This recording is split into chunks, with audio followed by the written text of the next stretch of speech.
Assalamualaikum. Welcome to the world of chemistry.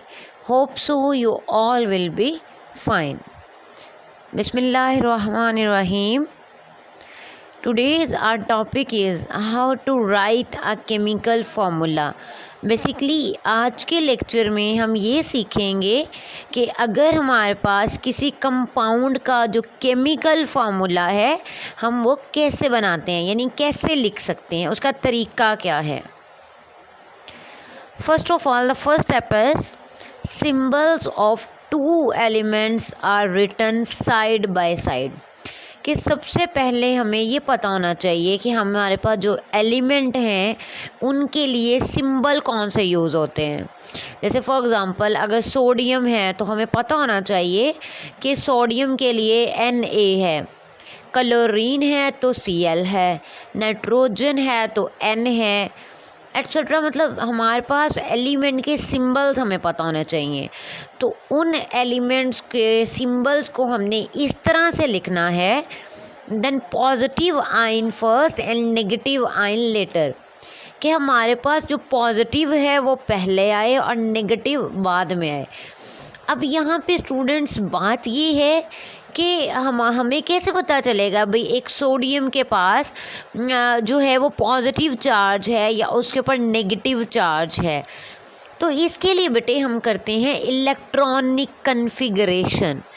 Electronic configuration हमने थोड़ा सा अपने पिछले लेक्चर में भी बात की थी कि हम लोग इलेक्ट्रॉन को डिस्ट्रीब्यूट करते हैं शेल्स में on the basis of the energy level.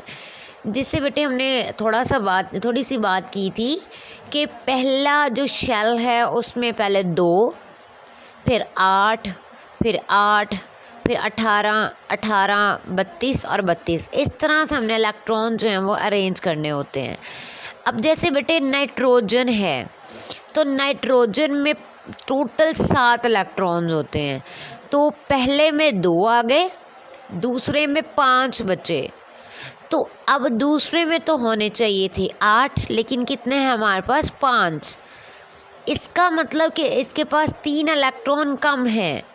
तो बेटे इसको अपने 8 इलेक्ट्रॉन पूरे करने के लिए या तो 3 इलेक्ट्रॉन चाहिए हैं या 3 इलेक्ट्रॉन इसने देने हैं। तो ऑब्वियस सी बात है कि आपको हमने पहले भी ये बताया था कि हमारे पास जो एलिमेंट है उसकी कोशिश ये होती है कि वो अपने इलेक्ट्रॉन पूरे करे। तो उसके लिए अगर उसके पास 5 हैं, 3 उसको चाहिए, तो इसका मतलब है कि वो 3 इलेक्ट्रॉन लेगा। दोबारा उसके पास टोटल 5 इलेक्ट्रॉन थे दूसरे शेल में, लेकिन उसको 8 इलेक्ट्रॉन पूरे करने थे। वो या तो अपने 5 इलेक्ट्रॉन देगा ताकि पहले 2 पूरे हो जाए, या वो 3 इलेक्ट्रॉन किसी से ले लेगा। तो जब वो किसी से इलेक्ट्रॉन लेता है तो उसके ऊपर नेगेटिव चार्ज आता है, और जब कोई एटम अपने इलेक्ट्रॉन देता है तो उसके ऊपर पॉजिटिव चार्ज आता है। इस तरह से जो एटम अपने जितने इलेक्ट्रॉन देगा अपना वैलेंस शेल कंप्लीट करने के लिए उसके ऊपर प्लस आएगा। अगर कोई 1 इलेक्ट्रॉन रिमूव करेगा तो +1, अगर 2 करेगा तो +2, अगर 3 करेगा तो +3। ऐसे ही जब कोई एटम इलेक्ट्रॉन लेता है अपना वैलेंस शेल कंप्लीट करने के लिए तो वो उसके ऊपर -1, -2 या -3 आता है। तो बच्चे इस तरह से हमने क्या किया कि आपने पहले ये पता लगाना है कि पॉजिटिव कौन सा है और नेगेटिव कौन सा है। तो वो करने के बाद आपने पॉजिटिव वाला हमेशा पहले लिखना है सिंबल और नेगेटिव वाला बाद में लिखना है। जैसे बेटे हम एग्ज़ाम्पल लेते हैं सोडियम क्लोराइड की। तो सोडियम के पास टोटल 11 इलेक्ट्रॉन्स होते हैं। तो बेटे इसको अपना शेल मुकम्मल करने के लिए 1 इलेक्ट्रॉन इसके पास फालतू है, यानी टोटल 11 है ना। तो पहले में 2 आ गए, दूसरे में 8 आ गए, टोटल 10, 1 रह गया। अब इसको अपना शेल मुकम्मल करने के लिए 8 इलेक्ट्रॉन पूरे करने थे, तो 7 इलेक्ट्रॉन तो इसको कोई नहीं देगा। सो दैट्स वाई ये अपना 1 इलेक्ट्रॉन भी दे देगा। तो जब ये डोनेट कर देगा इसके ऊपर +1 आएगा, सेम क्लोरीन के पास 17 इलेक्ट्रॉन्स होते हैं, उसको अपना शेल मुकम्मल करने के लिए 1 इलेक्ट्रॉन चाहिए। जैसे 17 है, पहले में 2, फिर 8, 8 और 2 10, अगले में बचे 7, 1 इलेक्ट्रॉन कम है, तो 1 इलेक्ट्रॉन जब ये क्लोरीन लेगी तो इसके ऊपर माइनस चार्ज आएगा। तो अब हमने एग्जांपल ली सोडियम क्लोराइड, सोडियम पे प्लस चार्ज है, क्लोरीन पे नेगेटिव चार्ज है। तो जब हमने केमिकल फार्मूला बनाना है तो उसका पहला स्टेप ये है कि पॉजिटिव पहले लिखना है, नेगेटिव आपने बाद में लिखना है। जैसे देखिए हमने Na पहले लिखा और Cl बाद में। Second step, the valency of each ion is written on the right top corner of its symbol। कि आपने जो वैलेंसी है, वैलेंसी पे डिटेल में लेक्चर बेटे अपलोड है, आप उसको कंसल्ट कर सकते हैं। कि आपने बेटे वैलेंसी ये होती है कि कोई भी एलिमेंट जितने इलेक्ट्रॉन लेता है या वो जितने इलेक्ट्रॉन देता है, डोनेट करता है, उसके ऊपर उतना चार्ज आ जाता है। अगर वो जैसे देखिए सोडियम के ऊपर +1, कैल्शियम के ऊपर +2, क्लोरीन के ऊपर -1 एंड ऑक्सीजन के ऊपर -2। तो ये +2, +1, माइनस, इनका मतलब ही यही है। अगर प्लस है इसका मतलब इलेक्ट्रॉन दिए हैं, अगर माइनस है तो इलेक्ट्रॉन लिए हैं।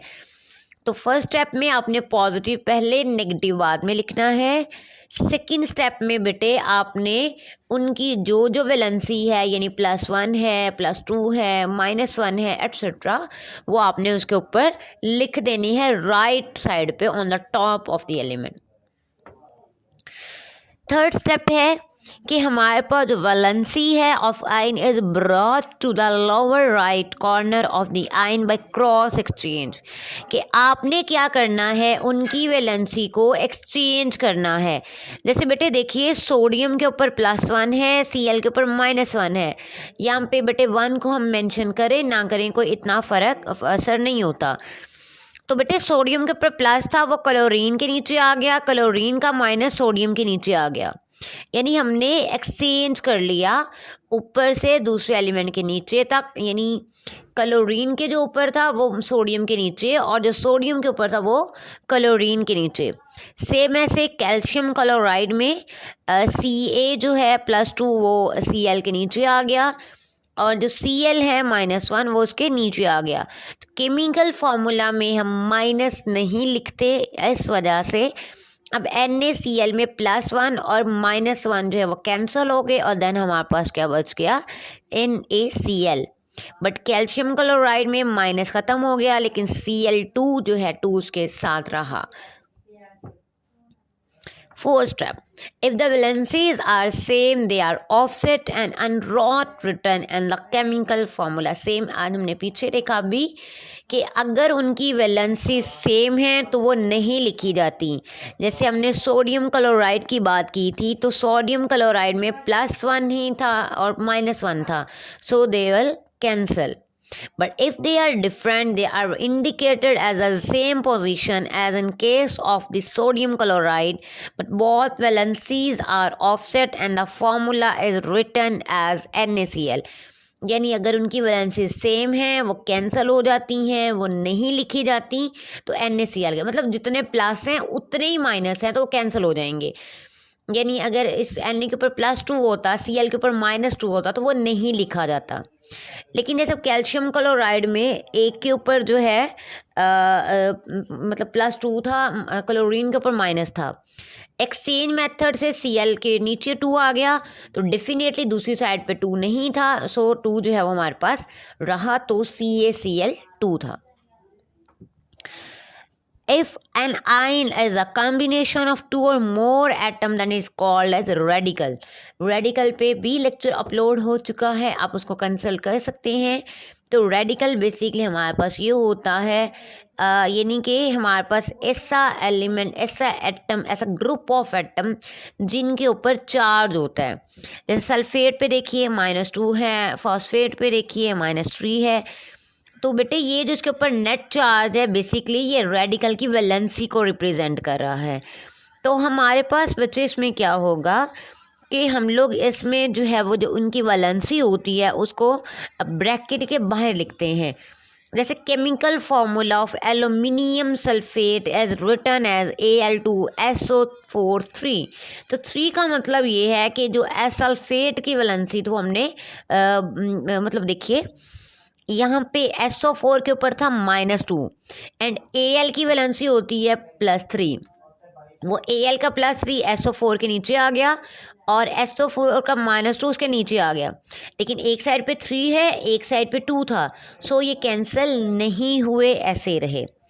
सेम बेटे कैल्शियम फॉस्फेट में देखिए, कैल्शियम के ऊपर +2 होता है, PO4 के ऊपर -3 होता है, एक्सचेंज होंगे तो फॉस्फेट वाला 3 CA के नीचे आ गया, CA वाला उसके नीचे आ गया, तो ये डिफरेंट नहीं थे, सो ये कायम रहे, मतलब लिखे रहेंगे। There are some common compound with formula. Water जैसे H2O है, सोडियम क्लोराइड NaCl है, silicon dioxide Si2, caustic soda, washing soda, quick limestone, sugar, sulphuric acid and ammonia. Basically बेटे ये टेबल बहुत इंपॉर्टेंट है, इसमें से MCQ पूछे जाते हैं, इनमें से शॉर्ट क्वेश्चन पूछ लिया जाता है कि राइट द फार्मूला ऑफ फ्ला फ्ला फ्ला, बट इसमें अपनी सेकेंड नेम भी याद रखना है। जैसे सोडियम क्लोराइड है तो आपने ये याद रखना है कि इसका कॉमन सॉल्ट भी नेम है, सिलिकॉन डाइऑक्साइड सैंड है, कैल्शियम ऑक्साइड क्विकलाइम है, सो एटसेट्रा। सो बेसिकली आज के लेक्चर में हमने केमिकल फार्मूला लिखना देखा कि पहले उनके सिंबल्स मालूम करिए, फिर पॉजिटिव पहले नेगेटिव बाद में, उनकी वैलेंसी मालूम करने के बाद देन आपने क्रॉस एक्सचेंज करना है, प्लस वाली माइनस वाले के नीचे और माइनस वाली प्लस वाले के नीचे। Then if the valencies are same, अगर वो सेम होंगी तो उनको नहीं लिखा जाएगा, वो कैंसिल हो जाएंगी, but if they are different तो वो लिखी जाएंगी। थैंक यू, होप सो कि आपको पूरा लेक्चर समझ आया होगा, but if you still have any confusion you can contact me, you can send message via comment box, आप पूछ सकती हैं। अल्लाह हाफिज़, अल्लाह निगहबान, दुआओं में याद रखिएगा।